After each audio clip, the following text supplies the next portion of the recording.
Pakistan has formally nominated US President Donald Trump for the Nobel Peace Prize, but the move is drawing heated debate. The nomination came before the US struck Iranian nuclear facilities, which Pakistan says violated international law and triggered mass protests on the streets. For more, I'm joined by Dr Hussain Nadim, lecturer at George Washington University and former advisor to Pakistan's government. He joins us from Washington, D.C. Doctor, tell us, how has the Pakistani government explain what appears to now be contradictory positions, nominating Donald Trump for the Nobel Peace Prize, but also condemning his decision to strike Iran's nuclear sites? I think the decision to nominate President Trump for the Nobel has also come as a surprise to many in Pakistan.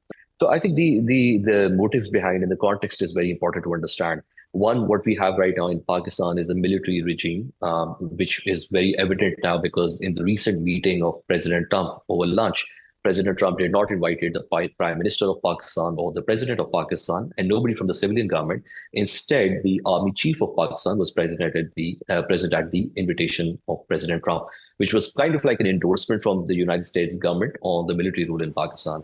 Now, the problem is that the same military rule, military dictatorship in Pakistan has a very low popularity. The current Army Chief, the current government has a very low popularity, and the most popular leader of Pakistan, the former Prime Minister Imran Khan, is in prison at the moment. So for such a regime that is facing a lot of domestic troubles, it is very important and critical for it to get the right endorsements from the Western allies for the purpose of IMF bailouts, for the purpose of, the loans purposes, and for also the military equipment that Pakistan requires for the purpose of its defense. Which explains to you that the need to nominate President Trump for the Nobel Prize. President Trump's weaknesses, which I think they understand his desperation to, get nomination for the Nobel. So they're trying to position themselves as a way to curry favors from President Trump by nominating him for the Nobel Prize.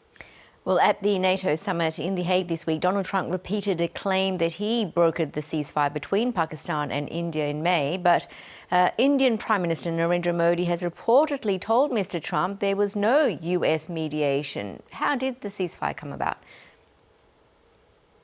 I think the truth is somewhere in the middle. The US was definitely involved. But to say that somehow the US brokered the entire peace deal and, entered the ceasefire may be a little bit far-stretched. I do think India and Pakistan are both capable of having that sort of conversation with each other as well and able to, pull back. And we've seen repeatedly that happening. Definitely, there is also, the stakeholders involved, which includes the Saudis, the Chinese, and also the Americans. I think the problem that probably the Indian government right now is having is the timing of President Trump forcing to take credit. And I think it also explains because President Trump in his initial campaign time promised to end the Ukraine war and Gaza war in the first 24 hours. Not having been able to do that, I think he's trying to get some credit or win in some war at least. So which is kind of like not going down well with the Indian political and the foreign policy establishment. Because they do believe that, Pakistan is a bilateral issue that they want to solve. They don't want any US interference in that. And is there any clarity on who won the conflict between India and Pakistan? What's your assessment of how the two states emerged? I think as somebody who studies war theoretically, I think the modern wars, it's a very interesting concept that everyone wins the war nowadays because, at the end of the day, both sides are able to claim victory. And in the fog of war, it's really whose story wins. So both sides have enough media, the power of the narratives to declare victory.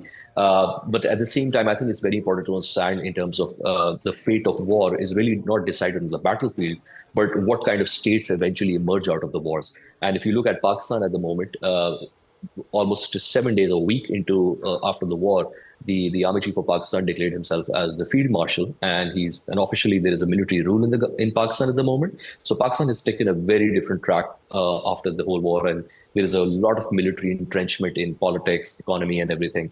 And I think India is also understanding its own limitations, where the disinformation coming out of the Indian media was a big problem. And I think the government right now, the Prime Minister Modi's government, is also facing a lot of domestic political pressures and, questions on his credibility, which is kind of like an indication of India's turn towards a very different kind of trajectory. Dr Hussain Nadim, really good to get your thoughts. Thank you. My pleasure, Kate. Thank you.